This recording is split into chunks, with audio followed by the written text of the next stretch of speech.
नमस्कार, मैं शिक्षा मिश्रा झारखंड के सुप्रभात मीडिया में आपका स्वागत करती हूँ।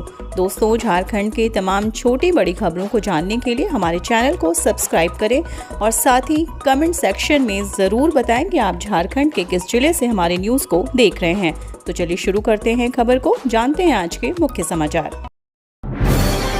देवघर के श्रावणी मेले में धक्का मुक्की से मिलेगी निजात। 46 लाख की लागत से बन रहा शीघ्र दर्शनम ब्रिज।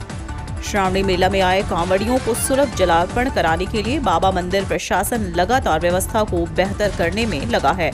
मेले में इस बार शीघ्र दर्शनम के तहत जलार्पण करने की व्यवस्था में पूरी तरह से बदलाव दिखेगा। इसकी जानकारी बाबा मंदिर की विधि व्यवस्था का जायजा लेने आए डीसी मंजूनाथ भजंत्री ने दी। डीसी ने बताया, शीघ्र दर्शनम ब्रिज को श्रावणी मेला से पहले टी जंक्शन से अलग कर दिया जाएगा।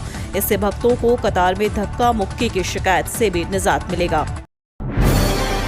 झारखंड पंचायत चुनाव के दूसरे चरण के मतदान के लिए कब जारी होगी अधिसूचना, कब शुरू होगा नामांकन। झारखंड में त्रिस्तरीय पंचायत चुनाव के तहत दूसरे चरण के मतदान के लिए अधिसूचना बुधवार को जारी होगी। इसी के साथ दूसरे चरण के लिए भी नामांकन शुरू हो जाएगा। इस चरण में राज्य के 16 जिलों के 50 प्रखंडों के पंचायतों में चुनाव होना है।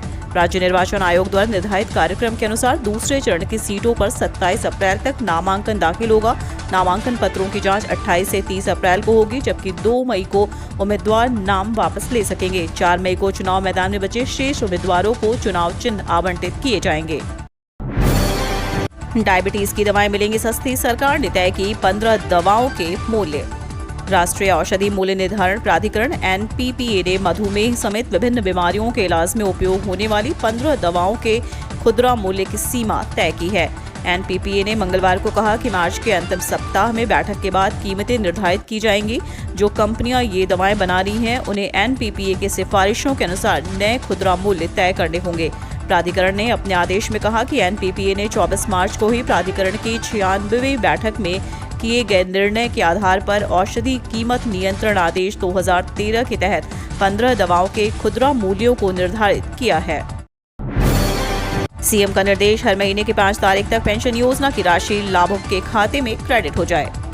मुख्यमंत्री हेमंत सोरेन ने कहा कि सामाजिक सुरक्षा अंतर्गत यूनिवर्सल पेंशनधारियों के लाभुकों के खाते में प्रत्येक महीने के 5 तारीख तक पेंशन राशि अनिवार्य रूप से क्रेडिट हो जाए। इसे सुनिश्चित करें। पेंशन राशि क्रेडिट होने की सूचना लाभुकों को SMS के माध्यम से देना भी सुनिश्चित हो। सीएम ने यह निर्देश प्रोजेक्ट भवन में आयोजित महिला बाल विकास एवं सामाजिक सुरक्षा विभाग के कार्य प्रगति से संबंधित समीक्षा बैठक के दौरान दी।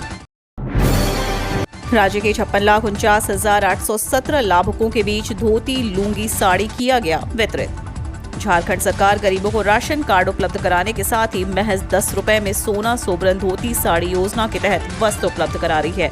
राज्य के 57.11 लाख परिवार को योजना के तहत लाभान्वित करने का लक्ष्य सरकार ने तय किया है।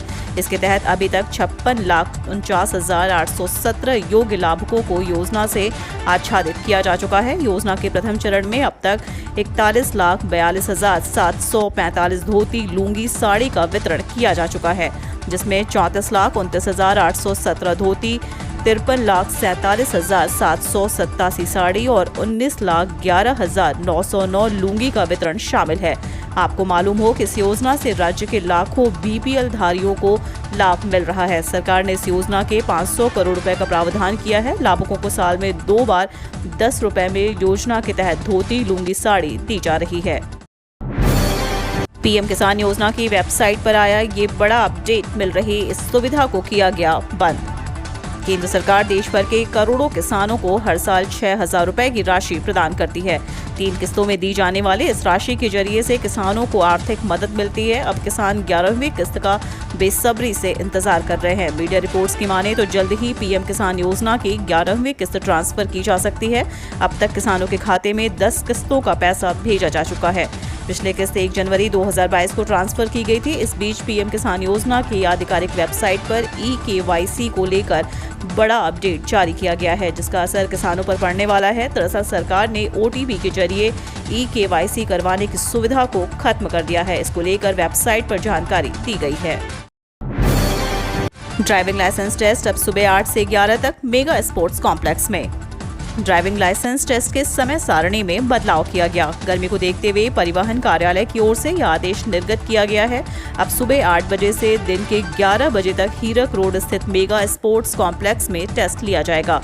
डीटीओ ओम प्रकाश यादव ने बताया कि खुले मैदान में दोपहर के समय मैदान में टेस्ट लेने से अभ्यर्थियों को परेशानी हो रही थी। इसको देखते हुए फेरबदल किया गया है। यह आदेश गुरुवार 21 अप्रैल से लागू होगा। प्रतिदिन 80 से 85 अभ्यर्थियों का ड्राइविंग टेस्ट होता है। इससे पूर्व ड्राइविंग लाइसेंस टेस्ट का समय दोपहर 12 बजे से था। डीटीओ, एमवीआई या फिर ट्रैफिक डीएसपी की निगरानी में टेस्ट लिया जाता था।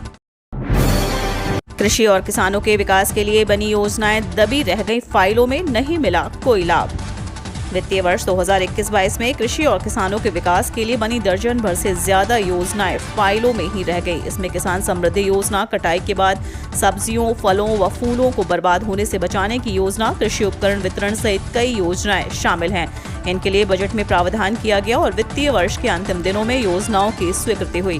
फिर राज्य आदेश जारी हुआ। इससे सिर्फ ट्रेजरी से पैसा निकला, लेकिन योजनाएं लागू नहीं हो सकी। इससे किसानों को इन योजनाओं का लाभ नहीं मिला।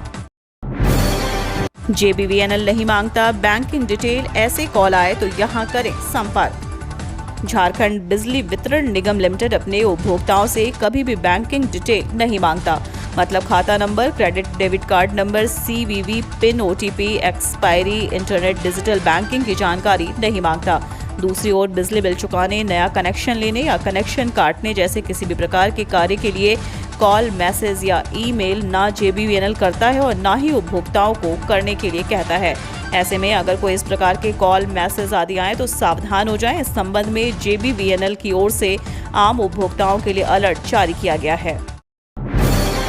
गर्मी का कहर जारी, चिलचिलाती धूप से परेशान हो रहे लोग।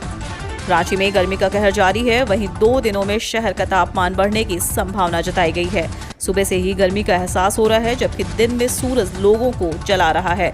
अगले 2 दिनों तक शहर का तापमान 40 डिग्री रहेगा। इसके बाद तापमान में गिरावट होगी, लेकिन गर्मी से बहुत ज्यादा राहत मिलने की कोई उम्मीद नहीं है। इस दौरान लू चलने का भी अलर्ट जारी किया गया है। मौसम विभाग की माने तो आने वाले दिनों में मैक्सिमम तापमान में कोई बड़ा बदलाव नहीं होगा। ऐसे में लोगों को अलर्ट रहने की सलाह दी गई है। वहीं लोगों से अपील की गई है कि जरूरत ना हो तो घरों से ना निकलें, जिससे गर्मी से होने वाले नुकसान से बचा जा सके।